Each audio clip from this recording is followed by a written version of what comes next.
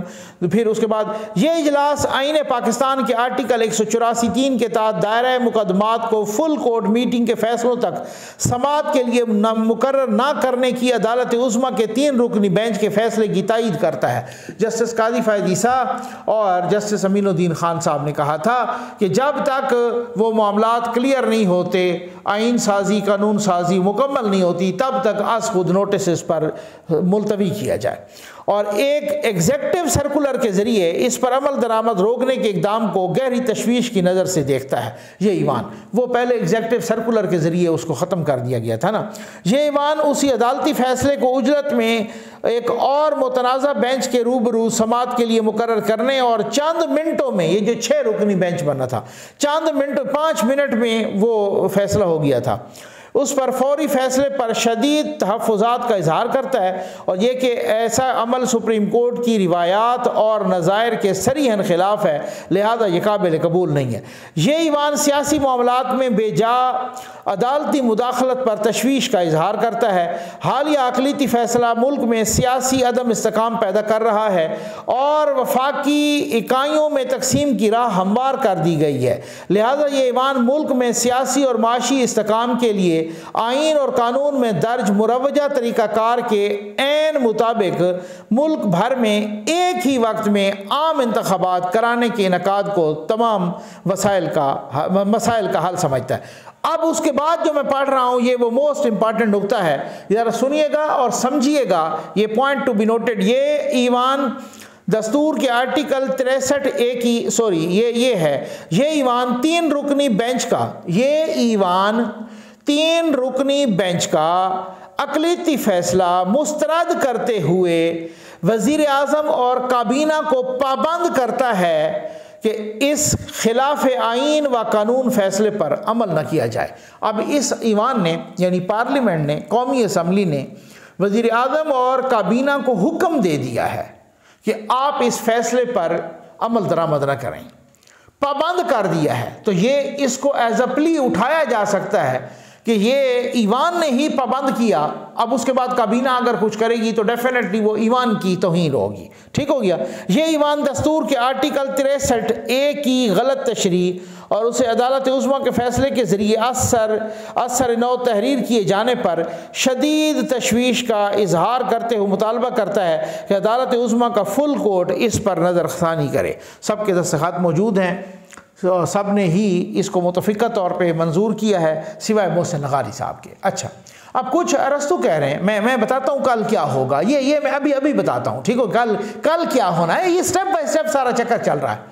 بھائی کچھ ارسطو کہہ رہے ہیں کہ کوئی نہیں، اس کی زیرو حیثیت ہے، اور بہت بڑے بڑے صحافی بھی، بہت بڑے بڑے ارسطو کہ یہ کچھ نہیں ہوگا، یہ کوئی بائنڈنگ تو ہے نہیں. اس طریقے سے سر یہ بائنڈنگ نہیں ہے، مجھے پتہ ہے، لیکن آپ مجھے ایک انصاف سے بات بتائیں کہ ایک جمہوری ملک ہو، ایک سیاسی ملک ہو، پارلیمانی فارم آف گورنمنٹ جہاں پہ رائج ہو، اس ملک میں قومی اسمبلی جو سب سے بڑا ایوان ہے، پارلیمنٹ کے فلور پہ کھڑے ہو کے وزیر اعظم سمیت تمام پارلیمنٹیرینز اور اس ملک کا پارلیمنٹ اس ملک کے چیف جسٹس پر عدم اعتماد کا اظہار کر دے اور اس ملک کے چیف جسٹس کو ملک میں تباہی، آئینی اور قانونی تباہی پھیلانے کا ذمہ دار قرار دے.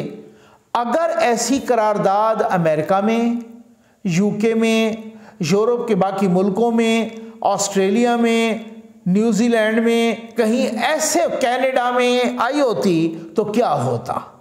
یہ معمولی بات نہیں ہے. آپ کہہ رہے ہیں کہ آپ کو حکم تو نہیں دے اس طریقے سکتا یا کوئی بائنڈنگ تو نہیں ہے، لیکن یہ بہت ساری کچھ سمبولک ویلیوز ایسی ہوتی ہیں جو بائنڈنگ سے بہت زیادہ اوپر چلی جاتی ہیں.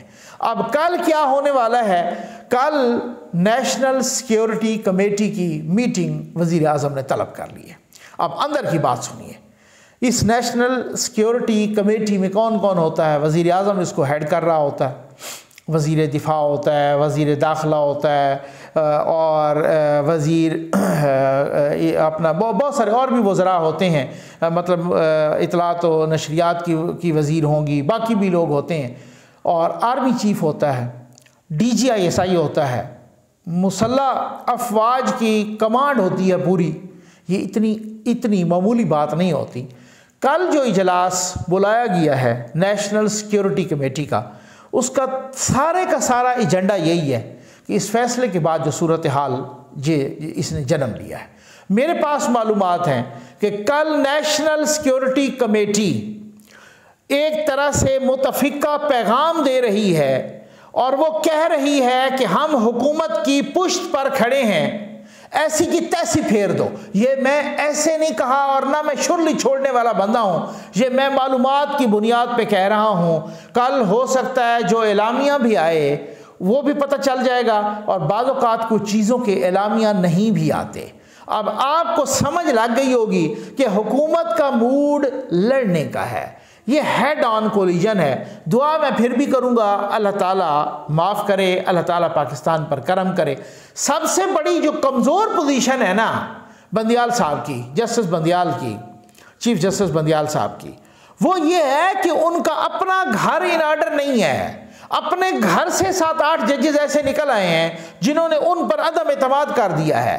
اپنے ہی گھر سے ججز نے ریٹن فیصلہ دیا ہے کہ یہ 4-3 کا فیصلہ ہے، یہ 3-2 کا فیصلہ نہیں ہے۔ اپنے ہی گھر سے ججز نے کہا کہ یہ تو ون مین شو۔ بھائی ون مین شو کیا ہوتا ہے؟ ڈکٹیٹر کہو، عامر کہو، فرعون کہو۔ آج آپ کسی وزیر خارجہ نے اسمبلی کے فلور پہ کھڑے ہو کے چیف جسٹس کو فرعون کہہ دیا، پھر اس کے بعد کوئی چمٹا رہے تو اس کی اپنی مرضی، یہ ہو تو بہت کچھ گیا ہے۔ میں کہتا ہوں کہ وہ کوئی مطلب میری سرائیکی زبان ہے، وہ کوئی اس طریقے کا کوئی بات ہو رہی ہو نا، یا اس حد تک اس لیمٹ پہ چلا گئی کوئی معاملہ، تو وہ کہتے ہیں عزت ہی چکے تے پھکا نہیں رہ گیا، یعنی اتنی سی بھی رائی برابر بھی عزت نہیں رہ گئی۔ یہ سب سے بڑی بات ہوتی ہے۔ میں سمجھتا ہوں کہ جو کچھ لوگ تو اس کو قانون سے بھی بالاتر سمجھتے ہیں اس چیز کو۔ یہ جو عزت ہوتی ہے نا، یہ اب وہ اجتماعی عزت بھی ہوتی ہے، انفرادی عزت بھی ہوتی ہے۔ بہت سارے ایسے لوگ ہوتے ہیں، اور آج عمران خان صاحب کہ وہ جو کہتے تھے کہ جو کشتی الٹ جاتی تھی وزیر اعظم استعفیٰ دیتا، حالانکہ وہ تو کوئی کشتی میں کشتی کو چلا نہیں رہا تھا، اور وہ تو کوئی کنٹرول نہیں کر رہا تھا، اس نے کیوں اس طرح کی اخلاقیات بتانے والا آج خاموش ہے کہ پارلیمنٹ کی قراردادیں آ رہی ہیں ان 3 رکنی بینچ کے خلاف۔ پارلیمان ملک کا سب سے بڑا ادارہ، پارلیمان جو پارلیمنٹ کی سپریمیسی اور بالادستی جو سب سے زیادہ ہے، وہ پارلیمنٹ عدم اعتماد کر رہا ہے چیف جسٹس پر۔ یہ معمولی بات ہے، اگر کوئی اس کو معمولی بات سمجھتا ہے تو وہ احمقوں کی جنت میں رہتا ہے۔ امید ہے آپ کو ویڈیو پسند آئی ہوگی۔ آپ کا بہت بہت شکریہ۔